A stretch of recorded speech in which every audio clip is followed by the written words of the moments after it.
So I took all my books out of storage and started cataloguing them, and I came upon something really interesting. Really interesting.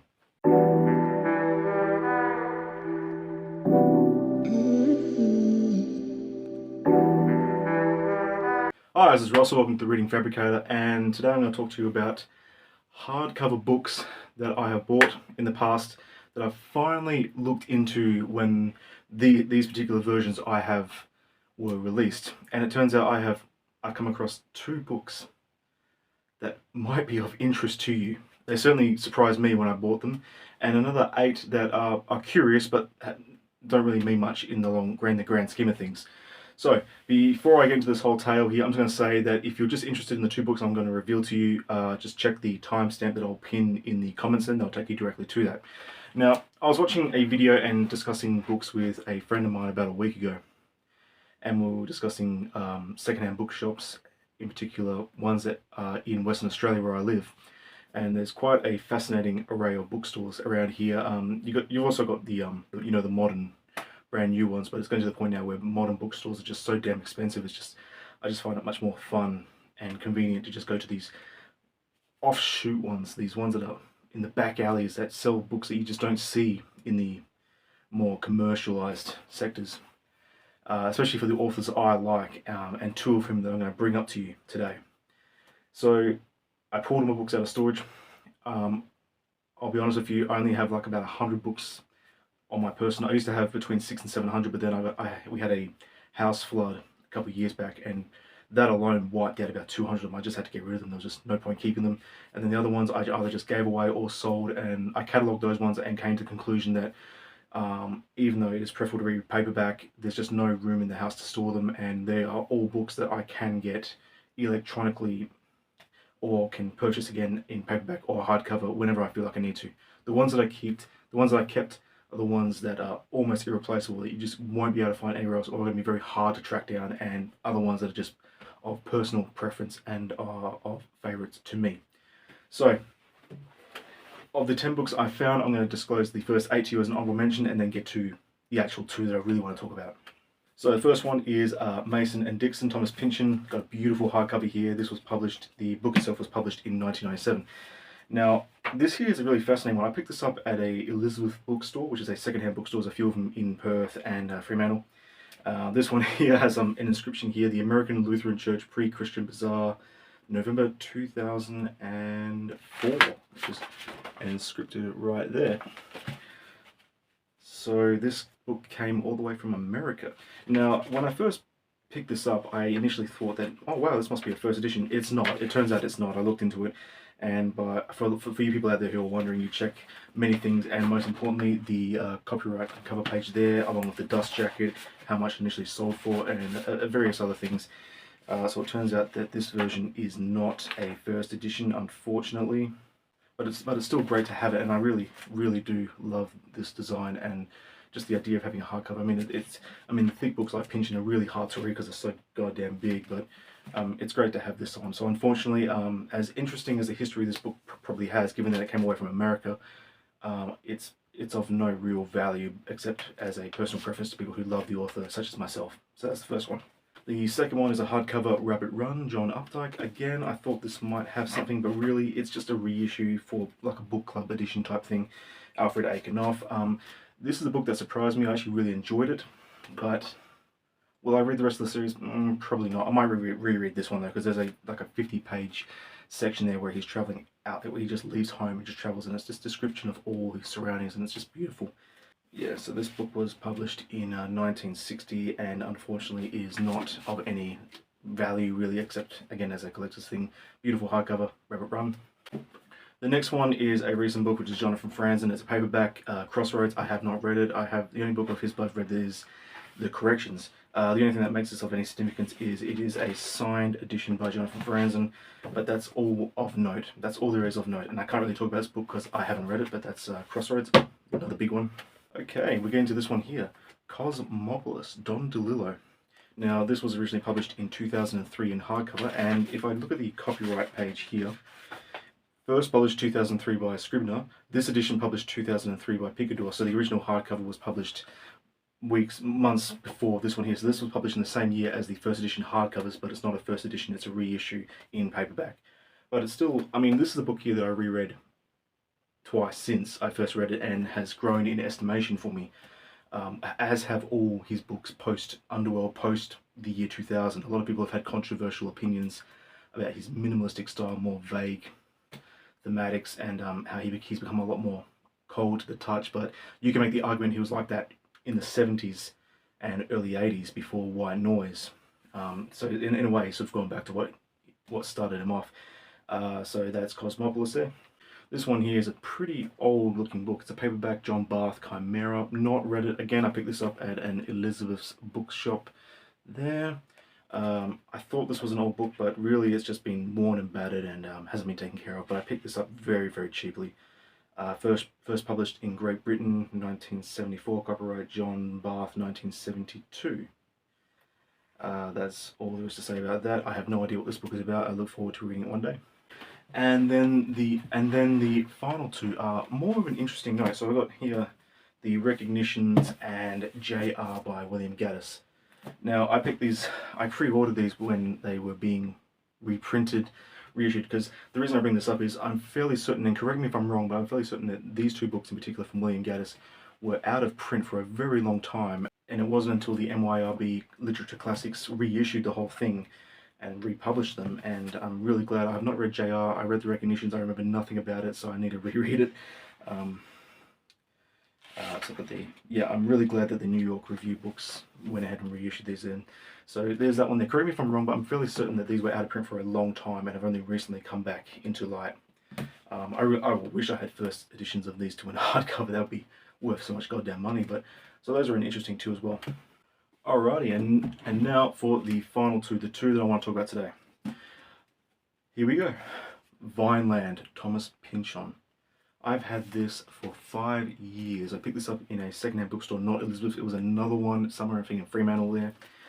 And until tonight, I did not know what I was holding. But it turns out, when you check the copyright cover page, and I even went online and looked at rarebooks.com and had them go through what would make a first edition, everything lined up, every single thing lined up. The only thing that I'm a bit unsure of is the barcode at the back there. So at the end of this video, I'm going to post a short video that shows information on both these books I'm going to show you, and you tell me if you think I'm right. But if everything's to go by what I've researched, this here is a first edition, first printing of Vineland by Thomas Pynchon, released in 1990. Probably his most controversial novel, in that it has many detractors as it has praises. And I remember reading about when it came out, and from every review that I read, the only one that actually really liked it was Salman Rushdie. Everyone else just completely just trashed it all the way, including personal favourite of mine, David Foster Wallace. You know, he talked about how it felt like Thomas Pynchon was just living in the woods, just watching cartoons all day and writing. I put off reading it for so long, and then I read it back in 2018, maybe 2017, and I was stunned. I was like, this is great. This is a great book. What are you all talking about? And the only conclusion I can come to is that it's because it's a 17-year wait between novels, and the previous one was Gravity's Rainbow. And so how can any author live up to Gravity's Rainbow with whatever they publish next? It's almost impossible. Any book he was going to release was going to be a letdown, especially with that long period of time. But I loved it, and I picked this up for $20 in a bookshop that could only be compared to Black Books, the sitcom, where it's just nothing is really categorized. It's just chucked in aisles, and the owner, the proprietor, was just this angry, sullen man, probably dressed in black from what I remember. But I thought nothing of it. I just saw a Thomas Pynchon book in hardcover. I was like, I have to have that. And all these years later, I finally looked at the copyright page. I was like, huh. So yeah, let me know what you think based on the video I'll show at the end of this, showing all the pictures of this book, if it is what I think it is, because right now I think this really is a first edition, first printing of Thomas Pynchon's Vineland. And if that's true, I'm never getting rid of this. I'll keep this. It's of no significance to people who would have a copy of like Gravity's Rainbow or V or Crying Flood 49 in first edition. It's like a whole other ball game of rareness. But for me, this might be the rarest or second rarest book I own, depending on the next one I'm about to show you. So that's Vineland, Thomas Pynchon. And the next one, I really thought this was also a first edition, first printing, but I was wrong. It is a first edition, but it is a second printing, and that is this really tattered hardcover book, Portnoy's Complaint, Philip Roth. This bookshop is north of Perth. I cannot remember the suburb, I think it might be Claremont or something like that.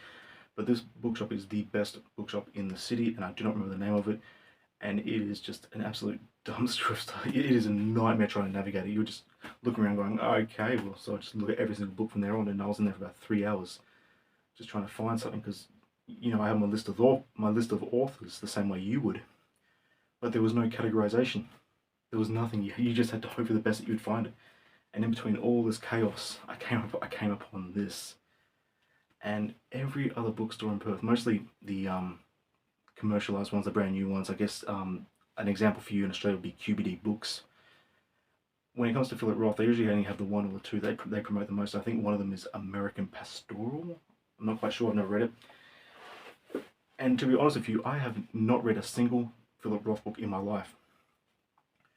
And Philip Roth is one of those considered white whale American great authors. The late Harold Bloom referred to the 4 great white American authors as Thomas Pynchon, Cormac McCarthy, Don DeLillo, and Philip Roth. Don DeLillo I'm fine with. I've read enough of his work to understand him a little bit, especially post-Underworld and a little bit pre-Underworld with some of these short stories that I read. And so I'm okay with him. As for Thomas Pynchon and especially Cormac McCarthy, I mean, I'm good. I've read all their works, and I'll reread them and reread them and reread them for the rest of my days. This dude is an absolute mystery to me. I've not read a single book by him, and from what I understand, he's published just as much as Don DeLillo, maybe even more. I bought a thin paperback called The Ghost Rider, but then it turns out that's part of a long series involving that character, so I was like, oh, well, I can't read it now. And all of these bookstores had the same 1 or 2 books by him, particularly I think American Pastoral, but then I researched it and I realised the 2 that I really want to read are Portnoy's Complaint and Sabbath Theatre. Now, Jonathan Franzen, who I just mentioned before, proclaimed Sabbath Theatre to be of a far greater significance to the literary world than American Pastoral. And based on what I read about what it's about, I really want to read it, and it's a really hard book to track down, as is Portnoy's Complaint. This book here, I paid $5 for it, $5. Now, when I go to the copyright page there, the first thing it says is a second printing. So I looked at it and I thought, well, okay, what does that mean? So I looked into it, and it turns out it is a second printing of the first edition. Copyright 1967, 68, 69 by Philip Roth, Library of Congress, catalogue card number. So this here right now is the oldest book that I own, from 1969 that this second printing was published. This book is over 50 years old. This book is as old as my dad. And I paid $5 for it. And it's in such bad shape. I mean, look at the papers, man. This thing is ready to fall apart. I'm almost tempted to not read this, just have it on the shelf and then just download the electronic version and just read it on a Kindle. But I don't know. So tell me what you think. Is Philip Roth someone worth reading? I'm fine with the others. I'm fine with DeLillo, fine with McCarthy, fine with Pynchon. Is Philip Roth worth reading? And are Portnoy's Complaint and Sabbath Theatre the 2 that I should absolutely veer towards? Again, I do like the more difficult stuff, and I like the more vague stuff, and I like the ones that are not afraid to hit hard.